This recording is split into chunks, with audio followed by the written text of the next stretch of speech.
Welcome to the discussion. Today we're diving into a fascinating paper exploring the surprisingly complex relationship between quantum physics, the seemingly simple building blocks of our universe, and the incredibly intricate workings of digital computers and life itself. It's a big question, isn't it? How can something so fundamental underpin such complexity? It is a profound question. The linearity of quantum mechanics, as described by the Schrödinger equation, seems at odds with the highly nonlinear behavior we observe in complex systems. This paper offers a compelling framework for understanding this apparent paradox. And that framework hinges on the concept of local wave functions, correct?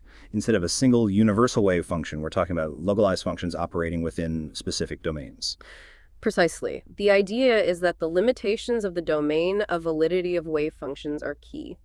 Nonlinearity emerges not from a failure of quantum mechanics, but from the interactions and constraints between these local domains. So essentially, the complexity arises from the interactions, not from a breakdown of the underlying quantum principles. That's a very elegant solution. Let's explore this further. The paper emphasizes the importance of modular hierarchical structures in both digital computers and biological systems. Can you elaborate on this? Absolutely. Complex systems are built from simpler modules organized into layers. Each level exhibits different behaviors and causal relationships, with higher levels influencing lower levels through downward causation. Think of a computer. You have transistors, gates, processors, software, and finally, the user interacting with the system. Each level is causally effective. Biology mirrors this with similar hierarchical structures, from molecules to cells to organs to the organism as a whole. And this modularity isn't just a convenient organizational scheme, it's essential for achieving genuine complexity, right? Exactly. Modularity allows for information hiding, abstraction, interface specification, modifiability, and crucially, multiple realizability. The same higher level function can be implemented in many different ways at lower levels. This is key to understanding how higher level properties emerge from lower level interactions without being simply reducible to them. Let's return to the issue of quantum linearity.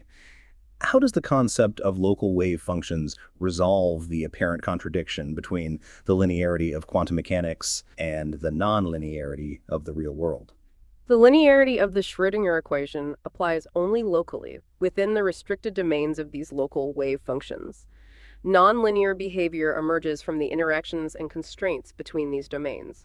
Feedback loops, for example, are inherently nonlinear, yet they are built from components that obey quantum mechanics locally. And this directly addresses the famous Schrödinger's cat paradox, doesn't it?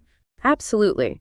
The idea of a cat existing in a superposition of alive and dead states is based on a misapplication of the concept of a global wave function. There's no single wave function for a cat. Its physiology is far too complex and nonlinear. The quantum effects are localized, and the overall state is determined by the interactions of these local quantum processes within a classical context. The paper identifies three key mechanisms of downward causation. Can you summarize them? First, time-dependent constraints imposed by higher levels shape the dynamics at lower levels. Think of the voltage applied to a transistor, which is determined by a higher level program. Second, the creation, modification, or deletion of lower level elements, as seen in particle creation and annihilation in quantum field theory, is also a form of downward causation. Finally, coupling to the environment, particularly through heat baths, plays a crucial role in wave function collapse and the emergence of local arrows of time. So these three mechanisms work together to bridge the gap between the quantum world and the macroscopic world of complex systems. Precisely. They are not mutually exclusive. They are interconnected and interdependent. The overall behavior of a complex system is a result of the interplay of these three forms of downward causation. The paper also discusses the role of creation and annihilation operators in quantum field theory. How do these operators contribute to downward causation?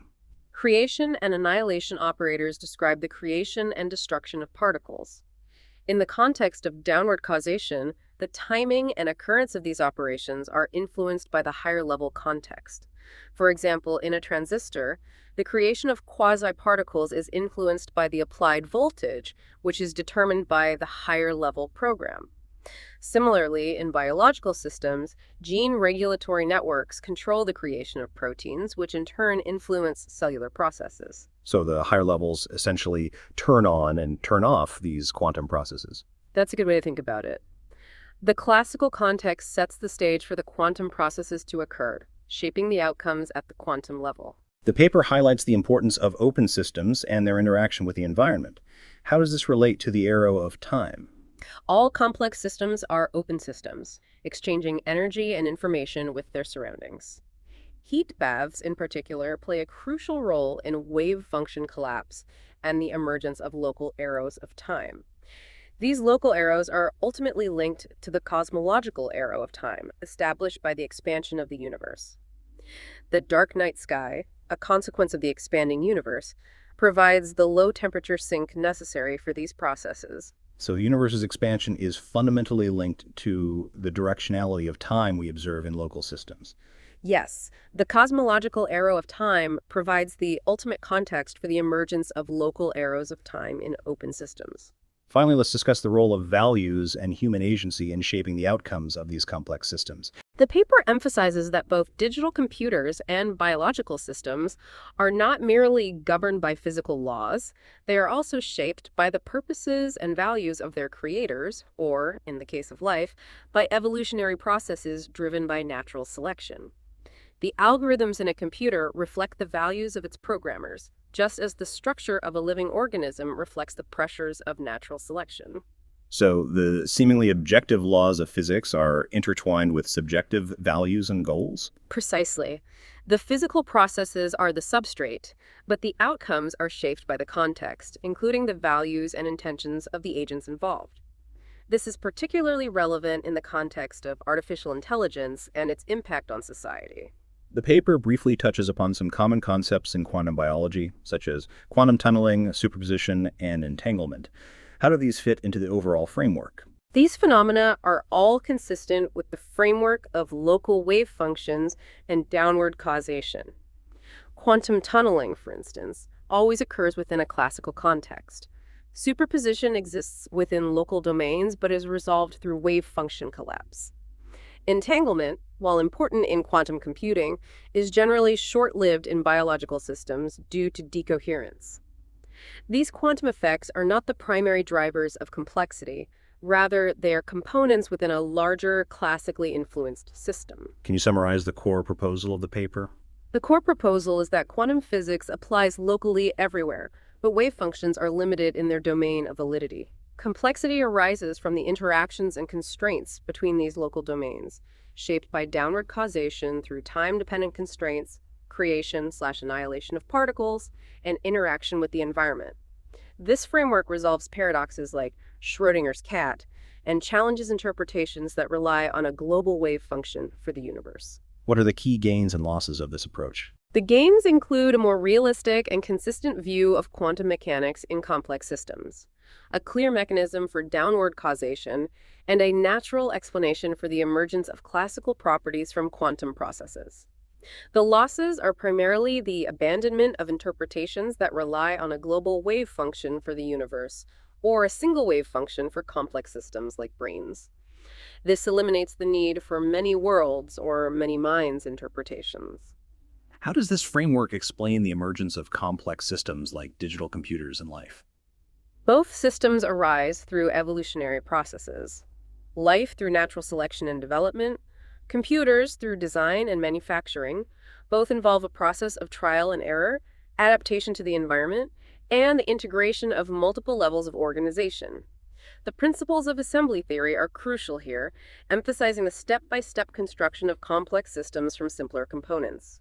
The paper concludes by emphasizing the crucial role of values in shaping the outcomes of these systems. Can you elaborate? The design and operation of both digital computers and biological systems are profoundly influenced by values.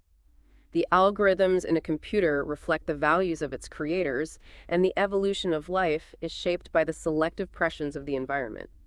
This highlights the importance of considering not only the physical laws, but also the values and intentions that shape the development and use of technology. The potential for misuse, particularly in the context of AI, is a significant concern. So in essence, this paper provides a holistic perspective integrating quantum physics, hierarchical structures, downward causation, and the role of values to offer a more complete understanding of the emergence of complexity in both natural and artificial systems. Exactly. It's a framework that emphasizes the interconnectedness of different levels of organization and the importance of considering both physical laws and human agency in understanding the world around us. That was a great discussion. Thank you for sharing your expertise.